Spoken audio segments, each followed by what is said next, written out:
On your Wednesday episode of Locked On Raptors, as Toronto gets set for the tankiest of tanky games all season long, is there anything to be drawn from who's playing and who's not?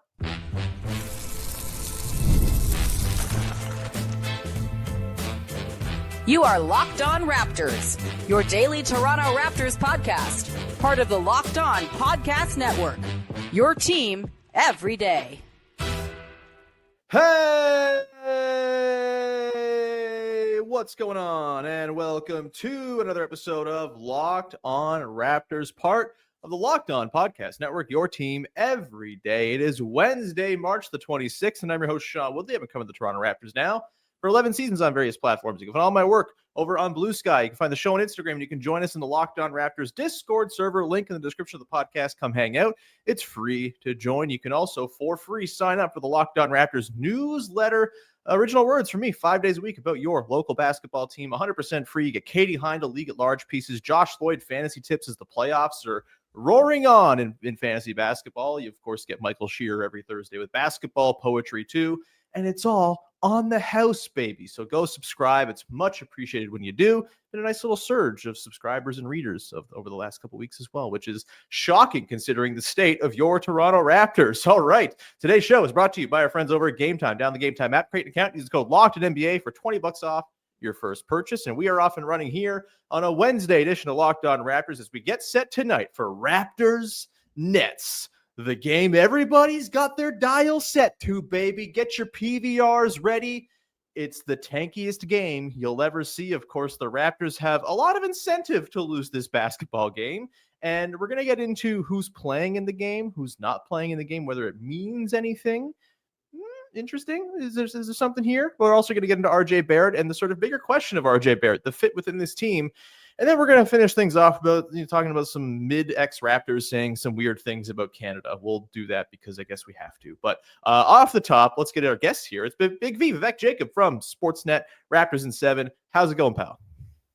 It's going well, personally. I am a bit down this morning to wake up and see the news that Alphonso Davies is out for 6 months with a torn ACL. Tough stuff. I guess the silver lining is better now than him getting it, and missing the World Cup. So he'll still have about 6 months to build up to that. But other than that, all good, buddy. That's great. Let's talk about the Raptors basketball game tonight. It'll really bring your mood down. Of course, Raptors and Nets, 6th and 5th, respectively, in the draft lottery standings. They take on each other tonight. We know that Immanuel Quickley and Jakob will not play for the Toronto Raptors. We also know that RJ Barrett will play, as will Scotty Barnes, as Scotty Barnes keeps on playing, seemingly for the Raptors to avoid player participation fines. Let's get into whether this is a thing. I don't know if this is a thing or not, but look, we're at the time of year where what else are we going to talk about? We got to sort of read between the lines a little bit, try to poke through some subterfuge. RJ Barrett has played in games lately, not alongside Immanuel Quickley and Jakob. Not in every case. I believe everyone played in the game against the Warriors last week, if I'm not mistaken. I could be wrong about that. Look, these games in one ear, out the other as soon as they happen, because that's the time of year we're at. But it does seem like there's a bit of a trend here where they're playing Quickley and Poeltl together. They're playing RJ Barrett kind of on his own with Scotty Barnes. Barnes has been a mainstay through all of these games. Is there anything here as far as, are the Raptors telling us anything about how they view their guys, about how they view the long-term fit and connection of their players? It seems like they're very eager to, tether Quickley and Poeltl's minutes together, get them as much time as possible with Scotty Barnes. I wrote about this yesterday in the newsletter. The numbers have been quite good with those three on the floor together, and things are less good when RJ Barrett's in the mix. RJ Barrett, a game against the Nets where the Raptors seemingly are going to want to try to lose. Is there anything going on here with RJ Barrett and his less than stellar impact metrics? Are they trying to doctor the schedule to lose this game to the Nets? Again, I'm just asking questions because what else can we do at this time of year? Are you reading anything into this at all, Big V? I honestly hadn't thought about it until you mentioned it. And then... I'm a thought leader. And then, I started, maybe trying to look at, when this kind of thing started. And I was looking back, is it just a coincidence thing with, when RJ picked up the illness and then they've just kind of rotated it that way. So I don't I don't think there's too much to it. I think it's just as simple as, it's like, hey, let's get IQ and Yak as many reps together as possible. And, we're still trying to do this semi-tank thing that they are only half executing down the stretch, which boggles my mind. And yeah, that's just the way they're going about it. So, I don't know. Maybe suddenly these last 10 games we'll see a switch, and we'll see it go the other way with Scotty maybe playing. Scotty's been there regardless. So yeah, I don't think he's going to be sitting game, and I don't even think it is about the All NBA thing anymore. I think that one's like done and dusted at this point. It does just feel like the Raptors trying to avoid some fines. Yeah. So we'll see if anything changes in terms of like IQ and RJ getting more minutes together. Mm-hmm. Yeah, I mean, it'd be worth seeing them together. That said, I mean, the minutes where like Scotty, IQ, and RJ have played together without Jakob this year have been kind of an abject disaster. And so, and look, it's tough. This is a year where all of the samples are noisy and messy and incomplete, because that's what happens when your point guard misses the first half of the year, and the last quarter of the year is devoted to shamelessly trying to lose basketball games. You don't really get good data sets to go on one way or another. The Raptors are going into this offseason a little bit blind as far as the full picture of how their players interact with one another on the floor. And that doesn't even, bring in the question of Brandon Ingram, who they've yet to see play basketball for the basketball team yet. But I do think there's maybe, again, maybe not even like an intentional thing that the Raptors are like, putting out there like, oh yeah, RJ, he's on his own little island here. He doesn't matter. But I do think maybe it's like a subconscious thing of, hey, like Quickley, Poeltl, Scotty, like those three guys feel maybe more like surefire mainstays. We know that RJ Barrett was the topic of trade conversations, from some of the reporting around the deadline. Might have been involved in the Brandon Ingram deal had things gone down differently, or the Pelicans had different needs. And so I think it's fair to say that the Raptors' commitment to RJ Barrett is maybe a little bit less set in stone than it is with Quickley, Barnes, and even Poeltl at this point. And so, again, just kind of trying to draw little inferences where we can. Are you... is there anything to pull from this game tonight against the Nets? We'll get more into RJ in a second here, but we should linger on this game for a second, because it will be, for the little sickos who love to watch tank basketball, this is going to be like the Super Bowl. Is there anything that you're still watching for to kind of provide meaning in these games? Is it just about Jamal Shed having good minutes? Is that really the only thing we're hanging our hats on right now? Yeah, pretty much. I mean, obviously, we had my boy Ochai come back fairly recently as well, and so we get to watch him again. And Jakobi has had his opportunity as well since getting injured. So, I think that's it, right? Like, you're looking for the young guys, you're looking for bench guys. I think the way I'm kind of watching it now is I'm treating it like preseason, right? I'm watching the first half for the main guys, I'm watching the second half for the bench guys, and just enjoying what comes with that. So I'm very much in preseason mode here as we come up on April. I will say I am fascinated by watching how Darko Rajakovic is responding when his good players have a good stretch of minutes, where it's like, pull the alarm, get them out of the game now. We have a 1-point lead. God, stop this madness. And it happened like 5 times in that game on Monday against the Wizards. Again, I know you have issues with them kind of being half in, half out on this thing. I think with the schedule they have, 7th is always the most likely place they were going to finish up, regardless of who they're playing and who they're not. And that seems like the track they're destined for at the moment. And I think if the Raptors are going to keep on making these games coin flips by kind of carefully taking their guys out with 8 minutes left when it's kind of close, sometimes Jamal Shed and Jamison Bowler are going to go nuts and pull away and win a game. That's great. That's fun. I have no problem with kind of the way they've settled in here with they're pioneering new ways of tanking basketball. But yeah, we're going to come back on the other side here, Big V. We're going to talk about RJ Barrett, his overall big picture fit within the team, and the statistical elephant in the room that are his impact metrics. We'll get to that coming up in just one second. Today's show is brought to you by our friends over at Game Time, the single best place to buy tickets for sporting events you want to go to. And it's not just sports, of course. You got theater, comedy, concerts, all available for you to peruse over at Game Time. And boy, don't we love the energy of the crowd, the sound of sneakers on the hardwood, maybe even a celebrity sighting courtside. Kelly Rowland was at the Raptors game on Monday night. Can't imagine why Kelly Rowland was like, yeah, gotta watch this Raptors Wizards action, but there she was. Was that the game? No, it was a different game. It was Raptors Spurs. All of these games are blending together. They're all against the worst teams in the world. But if you want to go see the Toronto Raptors play the worst teams in the world, you can probably get yourself some pretty cheap tickets down the stretch because not many people are actually going to games right now. So those tickets are going to be available for you to go peruse. And if you just want to get in the building to see some NBA basketball, you can go and do that. Game Time's new feature, Game Time Picks, filters out the fluff, shows you only the best deals on great seats so you don't have to waste time scrolling through thousands of tickets. Take the guesswork out of buying tickets with Game Time Picks. Download the Game Time app, create an account, use the code LOCKEDONNBA for $20 off your first purchase. Terms apply. Again, create an account, redeem the code LOCKEDONNBA for $20 off. Download Game Time today. What time is it? That is, well, it's game time, of course. Back at it here, Big Vivek Jacob alongside a guy who can't speak words so good. Let's pick up the RJ Barrett thread, shall we? I wrote yesterday about the Quickley, Scotty, Poeltl trio clearly being the most winning trio that the Raptors can throw out there right now. They have won their minutes by 3 points per 100 possessions over the course of the season. That's great. For a team that's a -5, you'll take that. It's not the death lineup from 2016 or anything like that, but it's pretty darn good. RJ Barrett has been, I think, a good innings eater for the Raptors this year. He's certainly become a better basketball player. There's a little bit more in terms of creativity. The defensive jump over the last couple months has been, maybe not so much the last few weeks, but has been there. There has been sort of positive steps in the right direction for RJ Barrett defensively.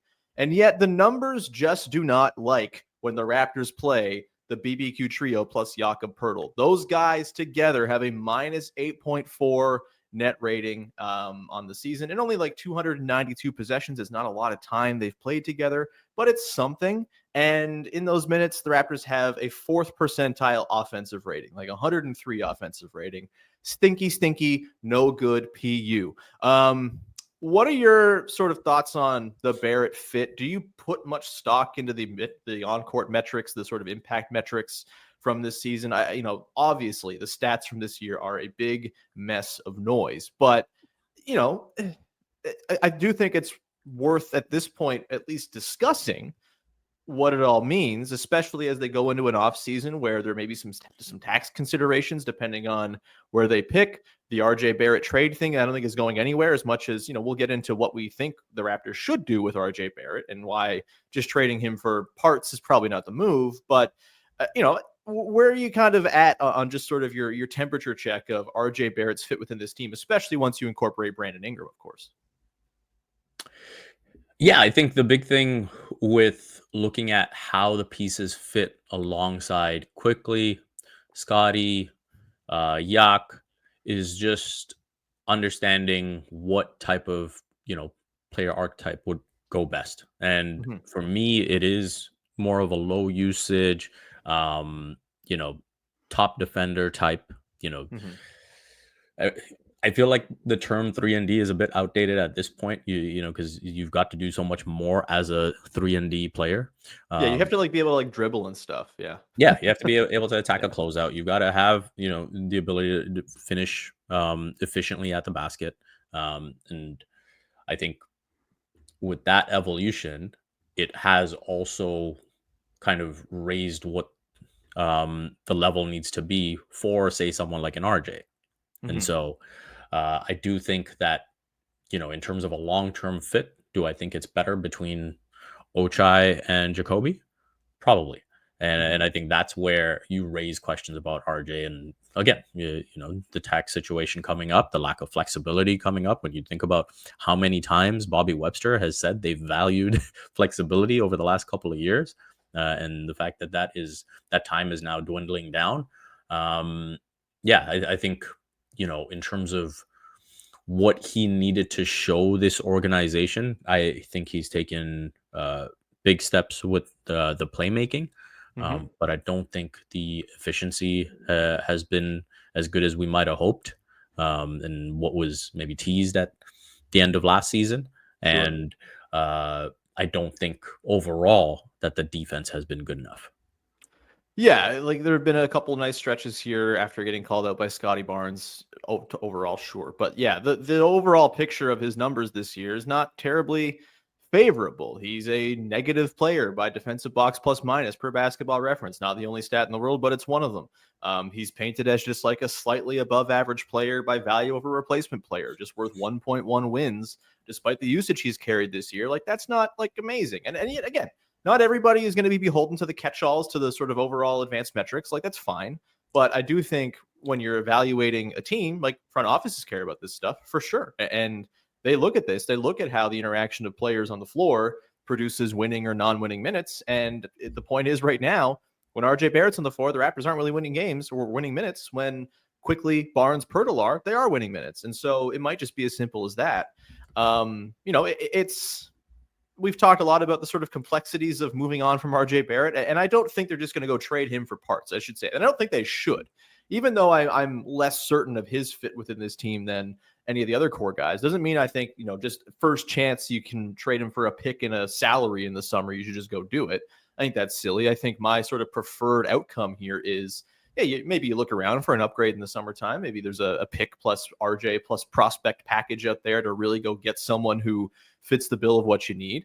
But if there's not, I'm more than happy to bring RJ Barrett back for next season. And yeah, maybe that makes the Raptors a slightly above the tax team. I think that's fine. You can come into the season, be a tax team. You don't pay the tax unless you're over the tax at the end of the year. So there's always the option to get out of the tax, whether it's by trading RJ or trading somebody else. Maybe it's Ochai Agbaji before you have to pay him his next contract. Sorry to say that to you, buddy. Cover your ears.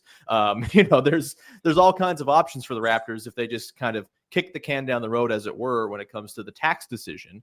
And I think that's ultimately what will happen, I think RJ is going to be on this team to start next year.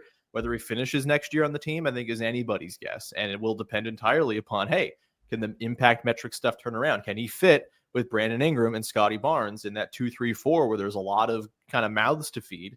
Can he take on a less burdensome role offensively and be someone who's more of a play finisher type, which I do think he has in him? That's where he's been at his best and most efficient, is when he's a low touch time dude ripping around curls and finishing at the rim and knocking in catch and shoot threes. That's certainly there for him. But I just think it's fascinating to kind of think about where this all goes. What's your sort of preferred outcome with RJ this summer? Like, is it the idea that you move him for an upgrade, or are you of the mind, hey, just like trade him for two bench guys to sort of build out the depth? I think that's silly. I'd rather just have more talent than sort of more ninth men. But I don't know. Where are you at with sort of your preferred outcome with RJ this summer? So I am open to him coming back next season just to see what that looks like, fully healthy.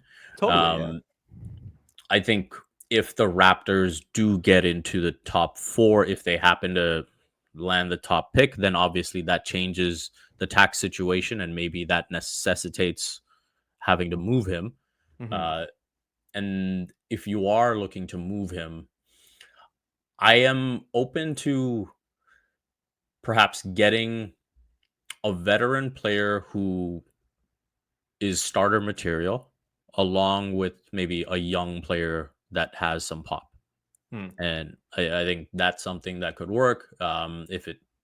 Because again, you got to make the salary work too, right? So that's totally you're probably leaning that way anyway.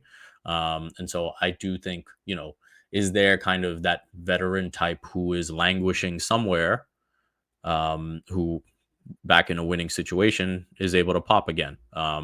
You look at when the Celtics got Al Horford in from Oklahoma City, right? And everyone kind of forgot about him and thought, okay, that season with Philly, he's washed now, and he comes back and looks a really important player in terms of his role. So I think, that type of impactful player around Ingram, Scotty, IQ, and Yak would be what I'd be sort of looking for. And then again, that young player who has some potential and kind of validates giving up RJ's talent. Yeah, sure. Well, I mean, I'm sure we'll get into like kind of putting together actual packages at sometime over the summer. Because boy, oh boy, we're gonna have a lot of time in the summer to think about this kind of thing. But yeah, look, again, and I know, like, look, people love RJ Barrett, as they should. He's a local guy. He loves being here. It's awesome. He's been so much better as a player since coming to Toronto. None of this is a RJ stinks, get rid of him type of thing. It's just looking at the reality of the team, looking at the reality of the on-court impact, and saying, hey, like, this could be a thing this summer.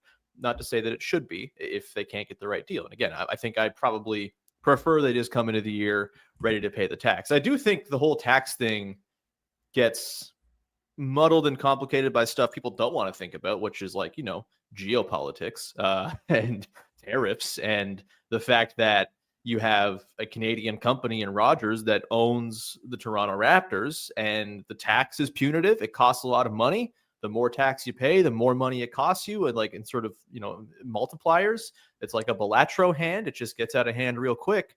And I do wonder if the sort of state of the global economy, capitalism comes for all the things you love, man. And it might just come for the Raptors' decision to pay or not pay the tax. Like, it's a very real consideration, I think, considering the realities at play in the world we live in. And so, yeah, I think people got to be prepared for the Raptors to kind of go the cheap route here, hope that they don't, and just come into the season, say, hey, RJ, let's see what you got, and actually get a real look at this, because I do think that's the most talent sort of forward version of the team, barring some RJ plus stuff for a massive upgrade type of trade, which is probably the most unlikely outcome in all of these, though it might be the preferred one. It's going to be a thing, man. It's going to be a really interesting thing to keep track of over the course of the summer. And again, none of this is against RJ Barrett. Very cool player. Very happy he's around. But it's just the realities when you're building a basketball team. You got to make tough calls sometimes. We're going to come back on the other side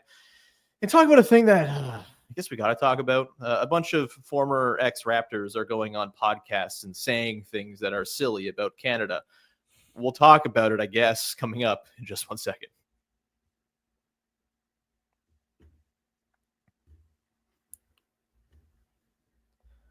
Back at it here, closing things out with Big V Vivek Jacob as we get into the topic we're all here for, that apparently no one can leave alone and let die, because that's the internet we live in. Thankfully, I'm not on Twitter, so I'm kind of avoiding the worst of this discourse, but I know it's been a thing because the little freaks in the Locked On Raptors Discord keep on sharing these clips of NBA players who once played for the Toronto Raptors saying mildly disparaging things about customs and the process of playing in Canada. This began with Thad Young, who was on a podcast with Tony Allen and Zach Randolph. Did not know they had a podcast. I guess you just assume that every former player from the 2000s has a podcast now. But Thad Young was on there and was asked about playing in Canada and said it was kind of like a disadvantage, waiting at customs and stuff, and didn't really delve into much further detail there. Nice place to visit for 4 or 5 days. Living there is kind of tough. Okay, great. That's what the money's for, I guess, is like the customs trouble. I'm sympathetic when there's like familial stuff involved and there's families and young kids and all that. Like, I get it, but also like this is part of the NBA. Everyone's got to move cities and pick up their entire lives at the drop of a hat. That's just, again, what the money is for. And then you have Lou Williams on his podcast, maybe the most foremost NBA podcast hosted by former basketball players these days, kind of echoing a lot of the same things Thad said. And then Rudy Gay yesterday just kind of went real bitter mode. It was like those guys with their dumb accents who boo me all the time. To me, it just sounds like, oh, you're mad that the Raptors traded you and got good immediately. But that's just me. And look, far be it from me, someone whose job it is to say interesting things into a microphone, to like criticize someone on a podcast saying something that, doesn't make a lot of sense. I do it every damn day. Probably done it within this episode, but this whole like grasping at straws attempt to be like, Canada, it's kind of a pain in the ass. Do you care about this at all? I feel like we've been past this as a franchise, as a city, as a fan base. Like, who cares is my like first blush response at this. I don't think this is going to change literally anything about how the Raptors operate going forward. I know Raptors fans love to get upset, and there's the inferiority complex that we all share to some degree. But like, do I care what Thad Young thinks about his time playing in Canada? I really don't. Do you? No, in the grand scheme of things, no. What I will say is, I think, in terms of just saying, hey, how do we get better as an organization? If this is something that has sort of come up as an issue pretty much since our existence, now 30 years in, and people are still talking about customs, then is there a potential solution? So, Well, if there's I any time in our history where things are going to get easier at the border, it's now. exactly. So, I think that complicates things in the here and now. I will say, you know, just to give an idea, a few years ago when I was with the Raptors organization, I kind of Mhm. just threw the idea out there. I was like, hey, like, you guys are smarter than I am. Have you guys, even, explore the idea of potentially just having a Nexus program that's like tied into the NBA, and Mhm. basically, anyone that gets into the NBA kind of gets this Nexus screening, and now customs becomes a lot easier. Mhm. Um, and so, yeah, that was kind of, neither here nor there in terms of an answer, as the Yeah. Raptors love to be tight-lipped about everything. But Um, like, there's no way that there isn't some sort of fast pass situation going on here, right? Like, I know there's some people on like socials kind of sharing lists of things that make travel easier for NBA players, and Nexus is on there. Like, there's no way this isn't a thing that everyone who plays for the Raptors is at least considered, if not already has. Yeah, but again, the way airport laws are, if Yeah, they fall into a certain category, they've got to do certain things. And so sure. I think, that's where, you maybe potentially come up with these complaints. And so, Yeah. I'd like to think there's something the NBA can work uh, with the Raptors, with the authorities at the airports, kind of figure that out between the 29 other teams. And yeah, I do think it's been enough of a complaint over the years to say, okay, you know what? Yeah, these players are making a lot of money, but at the same time, that's also why they're divas, and they will complain about this. Shout out to hero Charlie Villanueva, by the way, for calling Yeah. Thad Young too Hollywood for having this complaint. Love that. We love Charlie V in these parts, no doubt. Yeah, I mean, look, I do find it interesting that these comments are coming from guys who played for either terrible Raptors teams or like disgraced Raptors teams, like the one that got swept by the Wizards, where Lou Williams was centrally involved, and then summarily run out of town afterwards. Like, we didn't hear any of this during the run where the team was good, and I don't think you would. I mean, Serge Ibaka, like last week, posted that Toronto's like his favorite city in North America. This goes both ways, and I think largely it's tied to, was the team winning when these guys were playing for them? Look, this is the franchise that survived literally Chris Bosh saying, "I don't like it here because there's no ESPN." Like, we've come through this on the other side very clean, I would say. And I'd also like to note, like, Brandon Ingram, the most recent addition to the team, literally picked Toronto over like Atlanta and New Orleans, two very cool American cities. Like, I don't think this is a feeling shared by every single player. I think most guys understand, like, oh, okay, it's an extra couple minutes of customs. It's fine. Like, the franchise has operated just well enough for 30 years with this ever present reality.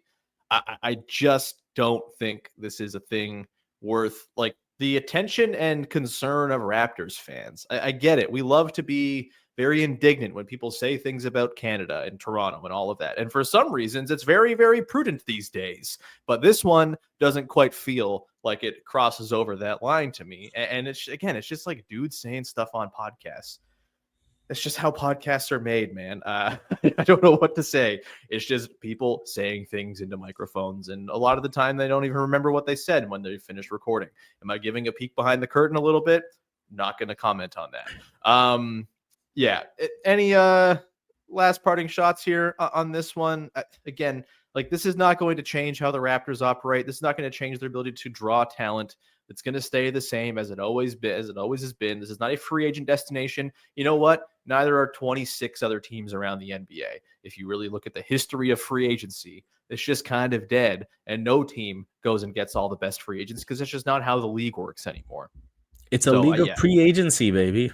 That's right. And the Raptors are really good at it. Like, how many times have the Raptors traded for a guy and said, hey, here's some money. You like living here? Cool. Stick around, buddy. And it's worked. They've done it routinely during the last 10, 12 years. And don't think that's going to cease being a core component of their team building strategy anytime soon. Again, Brandon Ingram literally just picked Toronto. So use that to sort of ease your worries if you think this is going to have any kind of downstream effect. It's not. Big V, anything you want to promote for the good people out there before we wrap things up? Usual stuff. Check out the Substack, Raptors in 7. Besides that, going hard at Basketball Insiders and Sportscasting, so you can check that out. Hell yeah. And you can follow me along on Twitter and Blue Sky at Vivek M. Jacob. Hell yeah, go do that. You can find me at woodleyshawn.bsky.social on Blue Sky. You can also find Instagram for the show. You can join us in the Discord, link in the description of the podcast. You get the newsletter, QR code on the screen. So many ways to engage with me. So please do it. It's very much appreciated when you go ahead and support however it is you choose to support. We'll be back again on Thursday to talk about the tank derby between the Raptors and the Nets. Can't wait. Feel the rush. Until then, thanks so much for hanging. Talk to you soon. Bye-bye. I haven't hit this shot in a little bit. I got to get it down here. I believe in you, Sean. I know you do. Oh, bank was almost open, but not so. Bye.